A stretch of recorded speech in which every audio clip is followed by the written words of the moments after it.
വനിതാ കമ്മീഷനിൽ പരാതി നൽകി പന്തീരാങ്കാവ് ഗാർഹിക പീഡന കേസിലെ യുവതി രണ്ടാമതും അക്രമം നേരിട്ട സാഹചര്യത്തിലാണ് പരാതി നൽകിയിരിക്കുന്നത്. വിവരങ്ങളുമായി കോഴിക്കോട് നിന്ന് രമ്യദാസ് ചേരുന്നു.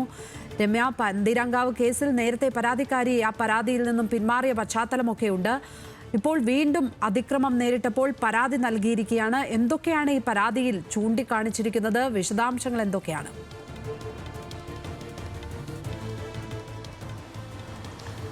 ലക്ഷ്മി, ഈ വിഷയവുമായി ബന്ധപ്പെട്ട് അതായത് ഇന്നലെ കളക്ടറേറ്റിൽ ചേർന്ന വനിതാ കമ്മീഷൻ അദാലത്തിലാണ് ഇത്തരത്തിൽ പന്തീരങ്കാവ് കേസിലെ യുവതി വീണ്ടും പരാതി നൽകിയിട്ടുള്ളത്.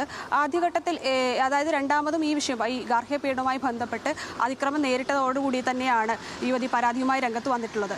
ആദ്യഘട്ടത്തിലും ഈ അക്രമം നേരിട്ട സമയത്ത് യുവതി പരാതിയുമായി എത്തിയിരുന്നു. അത് എറണാകുളത്തായിരുന്നു. എന്നാൽ ഈ രണ്ടാമതും ഈ കഴിഞ്ഞ ഇടയാണ് ഇത്തരത്തിലൊരു ഗാർഹിക പീഡനം വീണ്ടും നടക്കുന്നത്. അങ്ങനെയാണ് ഇന്നലെ ചേർന്ന യോഗത്തിൽ യുവതി എത്തുകയും പരാതി നൽകുകയും ചെയ്തിട്ടുള്ളത്. അതായത് ഗാർഹിക പീഡനം ഉൾപ്പെടെയുള്ള വകുപ്പുകൾ പരാതികൾ തന്നെയാണ് യുവതി നൽകിയിട്ടുള്ളത്. കഴിഞ്ഞ മെയിലായിരുന്നു ഇത്തരത്തിലൊരു ഗാർഹിക പീഡന പരാതിയുമായി യുവതി രംഗത്ത് വന്നത്. തുടർന്ന് ഈ കേസിൽ നിന്നും യുവതി പിന്മാറുകയായിരുന്നു. അതിനെ തുടർന്ന് ഹൈക്കോടതിയും ഈ കേസ് റദ്ദ് ചെയ്തിരുന്നു.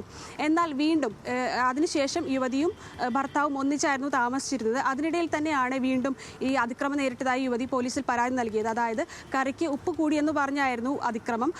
ആ ഒരു അക്രമത്തിൽ യുവതിക്ക് തലയ്ക്ക് ഉൾപ്പെടെ പരിക്കേറ്റിരുന്നു. തുടർന്ന് യുവതി ആശുപത്രിയിൽ മെഡിക്കൽ കോളേജ് ആശുപത്രിയിൽ ചികിത്സയും തേടിയിരുന്നു. അന്നും ഈ പറഞ്ഞ പോലെ തന്നെ ഭർത്താവും അതുപോലെ അമ്മയുമായിരുന്നു ആശുപത്രിയിൽ എത്തിച്ചിരുന്നത്.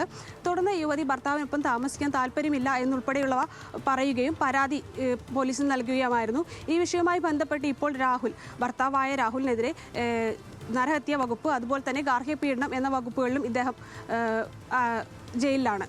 ലക്ഷ്മി, ശരി. രമ്യദാസാണ് കോഴിക്കോട് നിന്നും വിവരങ്ങൾ പങ്കുവച്ചത്.